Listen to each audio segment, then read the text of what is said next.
ሰላም ቤተሰብ እንዴት ናችሁ? በያላችሁበት ሰላማችሁ ብዝት ይበልልኝ። የብሩኬ ውሳኔ ብዙዎችን አስደንግጧል፣ አሳዝኗል። ግን አንድ እውነት አልንገራችሁ፣ ለራሳችሁ እናንተ ፈራጅ፣ እናንተ ተናጋሪ አትሁኑ። ለራሳችሁ ኃጢአት አትግቡ። እኔ የተረዳሁትና ያየሁትን እውነታውን ልንገራችሁ። እናንተን በደንብ አድርጋችሁ ቪዲዮ ለማየት ሞክሩ። ብሩኬ አሁን ላይ ይህን ውሳኔ የወሰነበት እውነታ ወይም ደግሞ ምክንያቱን ልንገራችሁ። በመጀመሪያ ብሩኬ ልጅ የለውም፣ ምንም ነገር የለውም። ስራና ስራ ብቻ ነው የሚሰሩት።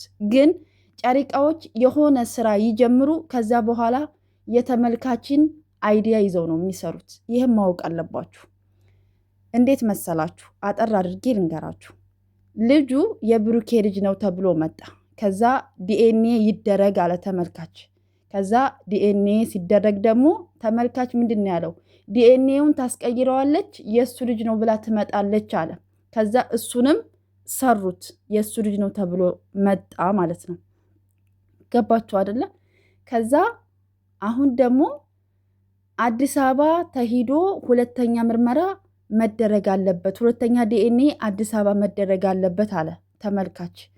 ስለዚህ አዲስ አበባ ለመድረስ ደግሞ እነዚህ ልጆች ምንድን ነው ማድረግ ያለባቸው? ተመልካች እንግዲህ ምን እያለ እንደሆነ ልንገራችሁ።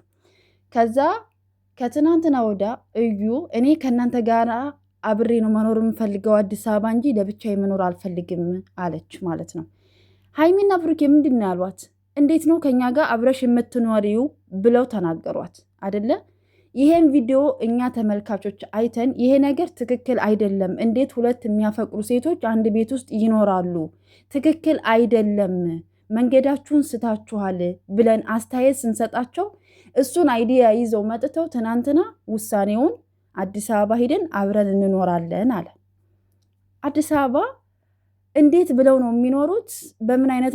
በምን አይነት መንገድ እንደሚኖሩ እንግዲህ የምናየው ነገር ይሆናል። አንድ ቻንስ ብቻ ነው ያለው። እንግዲህ እሱ ያሰበው ምናልባት ለሁለተኛ ዲኤንኤ ፈልጓት ሊሆን ይችላል። አዲስ አበባ ብቻሽን ኑሪ ሲላት አልኖርም አለች። እንግዲህ እዩም ያሰበችው ነገር ይኖራል፣ ብሩኬም እንግዲህ ያሰበው ነገር ይኖራል። የብሩኬ ሀሳብ ምናልባት ለሁለተኛ ዲኤንኤ ፈልጓት ሊሆን ይችላል። እዩ ደግሞ እንግዲህ በራሷ መንገድ ደግሞ ያሰበችው ጉዳይ ሊኖር ይችላል።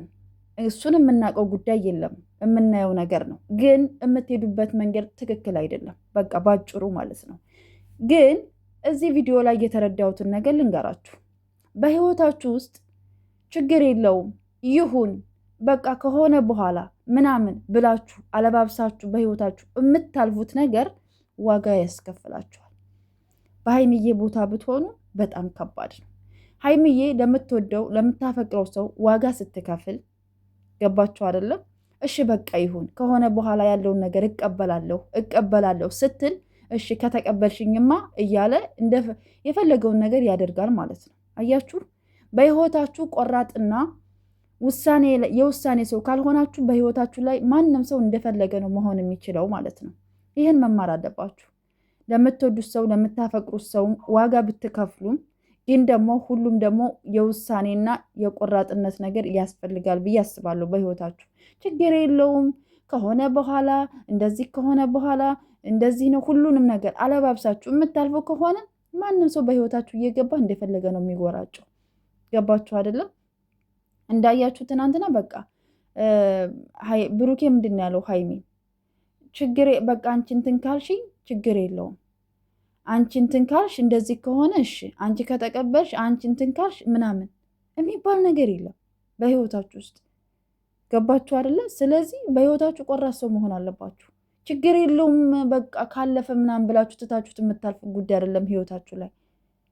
ስለዚህ ይህን ነገር እኔ የተናገርኩት ለምን መሰላችሁ? ብዙ እህቶች የምትጨነቁ አላችሁ። መጨነቅ ክፉ ነገር አትናገሩ፣ ሰው ላይ አትፍረዱ፣ ኃጢአት ውስጥ አትግቡ። እመቤቴን ኃጢአት ውስጥ አትግቡ። እነሱ ተመካክረው ተነጋግረው ነው የሚሰሩት። ያንም ወጥቶ እንደዚህ የሚያወራው ያንም ወጥቶ የሚያወራው ሁሉም እኛን ለማሳመን ነው፣ ጓደኞቻቸው ማለት ነው። ገባችሁ? እነ ናቲም ወጥተው ትናንትና ሲያወራ ነበረ። እሱ ራሱ እኛን ለማሳመንም አይሆንም ቃላቶች ሲጠቀም ነበር። በውስጥ የሚመከሩ ነገሮች አሉ፣ ቪዲዮ ላይ መጥተው የሚነገሩ ነገሮች አሉ። እሱም መለየት አለባችሁ። ተመልካችን ለማሳመን ነው ብላችሁ ሌላ እንትን ውስጥ አትግቡ። እንደ የባሰ ክብራችሁን እያጣችሁ ነው የምትመጡት። እና ውድ ቤተሰቦቼ አትጨነቁ፣ አታስቡ ለማለት ያክል ነው። መልካም ጊዜ ይሁንላችሁ። እንግዲህ እግዚአብሔር ከእኛ ጋር ይሁን።